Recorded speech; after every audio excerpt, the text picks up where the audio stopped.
Bonjour mesdames, là il pleut, nous sommes là dans le cadre toujours d'une minute de l'hôtelier pour dire que nous accompagnons des promoteurs du secteur de l'hôtellerie, restauration.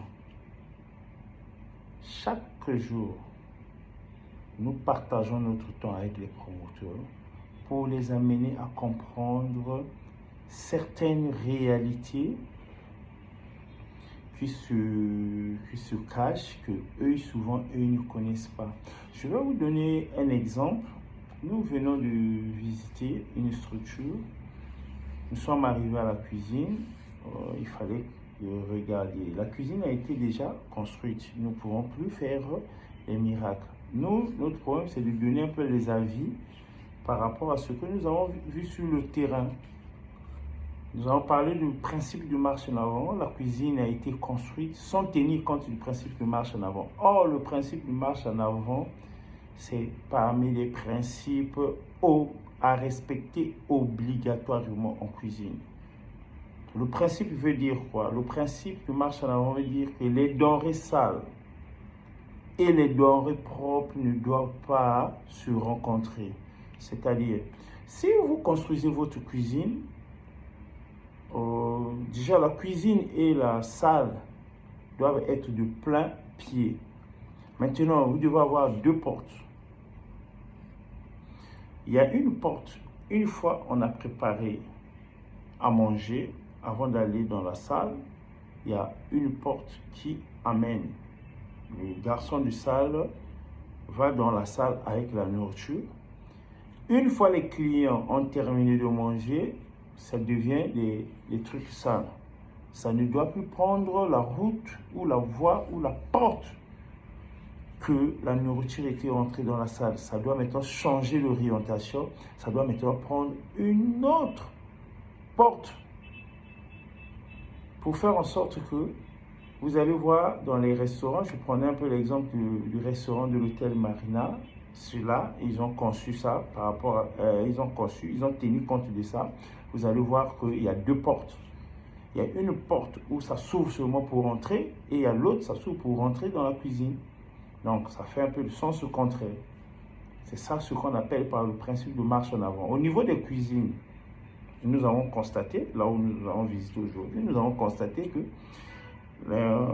les carreaux ne sont pas des carreaux antidérapantes. Or, au niveau des cuisines, il est obligatoire de mettre les carreaux antidérapantes dans les cuisines. Souvent, ce sont les mêmes carreaux qu'on utilise dans les douches. Pourquoi on met ça? C'est pour éviter l'huile, c'est pour éviter l'eau savonnée. Ça crée souvent des problèmes. Les chaussures à porter, ce sont les chaussures antidérapantes pour les cuisiniers, tenues, vestes, pantalons pieds de poule, tablier pour éviter un peu lutter contre le feu. Donc, c'est un peu ça. Nous donnons souvent ces petits détails que beaucoup de gens ignorent. Quand on arrive, on a constaté que la cuisine était propre, mais il y avait des placards. Moi, je sais que dans les placards, c'est là où on trouve des nids, des cafards. Et effectivement, quand nous sommes partis pour ouvrir dans les placards, c'est de la merde. Si je le dis, c'est pas pour dire que c'est pas bien, mais c'est pour alerter un peu. La cuisine doit être propre. Si il y a des protocoles d'hygiène dans les cuisines, c'est pour sauver au fait les clients. Nous luttons, nous faisons en sorte que quand un client arrive à l'hôtel ou dans un restaurant, puisse manger dans les mesures les plus strictes de la sécurité. La nourriture doit être saine et quand le client mange, qu'il n'y ait pas de désagrément après. La qualité organoleptique des aliments doit être intacte. savez, s'il y a des moments quand vous mangez, vous pouvez constater que non, le produit que vous mangez est déjà touché. Si le produit est touché, ça ne marche pas. Ça ne marche pas. C'est pour cela qu'on doit suivre les produits dans le processus de préparation. Il doit y avoir des fiches. La fiche technique, par exemple. La fiche technique permet à un cuisinier de connaître le plat dont je suis en train de préparer. Il y a tel élément, tel élément, tel élément, tel élément. Et à la fin, on peut déterminer le coût du plat qu'on a préparé. Tout ça, c'est pour amener le cuisinier ou le promoteur à maîtriser ses coûts. À maîtriser ses coûts. C'est ça l'objectif du travail que nous faisons auprès des promoteurs. Et c'est ce travail, nous faisons ça au quotidien. Nous faisons ce travail au quotidien. Si on ne le fait pas, c'est un danger.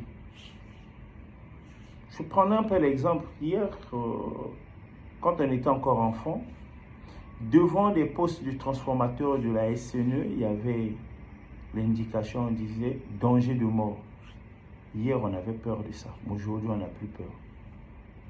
Aujourd'hui, les gens ont compris que vous pouvez rentrer là-bas sans mourir. Mais hier, il y avait un mystère qui se cachait derrière. On se disait, quand on fait ça, ça veut dire que si vous rentrez seulement, pas touché, si vous rentrez, vous allez mourir.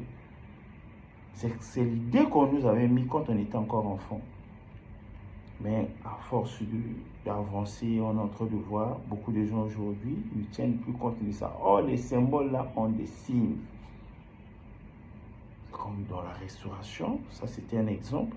C'est comme dans la restauration, quand on parle du principe de marche en avant. C'est à respecter. C'est à respecter. C'est pas que non, on a dit ça seulement comme ça. Nous, le rôle de la cuisine, c'est de préparer. La salle, c'est vendre. Mais l'ensemble de tout, il doit y avoir des principes à respecter. On ne peut pas préparer parce qu'on veut préparer, non. L'hygiène. Quelque part, on va parler de l'ISO 9001. Mais je prends l'HCCP parce qu'il y a plusieurs procédures où le cuisinier doit respecter de la réception des produits. Quand le fournisseur vient livrer, ça passe par au niveau du quai, on réceptionne, on nettoie, on fait tout, ça va à l'économa. Au niveau de l'économa, on va guider les produits en fonction des modules de température. Il y a des produits qui vont être surgelés, congélés, ainsi de suite. Et après, il faut suivre le processus de préparation. C'est ça qui est très, très, très capital. C'est pour cela que nous martelons sur l'hygiène. Nous martelons sur l'hygiène, l'hygiène, l'hygiène. Souvent, vous venez de manger quelque chose. Quelques minutes après, vous constatez que non, vous avez mal au ventre. C'est pas bien. Souvent, ce sont des produits touchés. Quand c'est touché, ça se passe comme ça. Nous, dans le cadre d'une minute de l'hôtelier, quand nous sommes auprès des promoteurs dans les structures, on essaie un peu de veiller à tout ça. On explique comment préparer, comment élaborer les fiches techniques, comment faire en sorte que les produits ne soient pas touchés, comment éviter que l'environnement soit vraiment en contact, ou les aliments soient en contact avec les mouches. Il faut éviter. C'est ça notre travail quotidien. Et ce travail nous donne l'accès au point Par exemple, je prends un peu l'exemple, on dit ceci. Quand un cuisinier est en train de préparer, après avoir terminé avec une tâche, il faut toujours laver les mains. Je prendrai. Le cuisinier est en train de faire le poisson. Il a terminé de faire le poisson. Quand il a terminé de faire le poisson, il doit laver ses mains. Pour aller faire une autre tâche, il va faire les oignons. Après avoir terminé avec les oignons, il doit laver les mains. On évite toujours, le cuisinier doit être propre, tenu propre, les planches de travail propres. Tout ça, c'est pour faire en sorte que la nourriture qu'il est en train de préparer pour le client, que ça soit saine. Et c'est ce que nous voulons. C'est par des conseils, c'est par des séances pratiques sur place. Quand on est dans une structure sur place, on essaie un peu d'apporter quelques annotations et quelques éléments de pratique pour essayer de relever le niveau. Et c'est comme ça que nous allons faire évoluer les choses. Parce que notre souci, c'est de faire en sorte que l'investissement que le promoteur a eu à mettre dans son activité ne puisse pas aller dans l'eau. C'est ça le rôle que nous avons actuellement. C'est une lourde charge, mais nous allons faire le tout pour y arriver. C'est pas facile.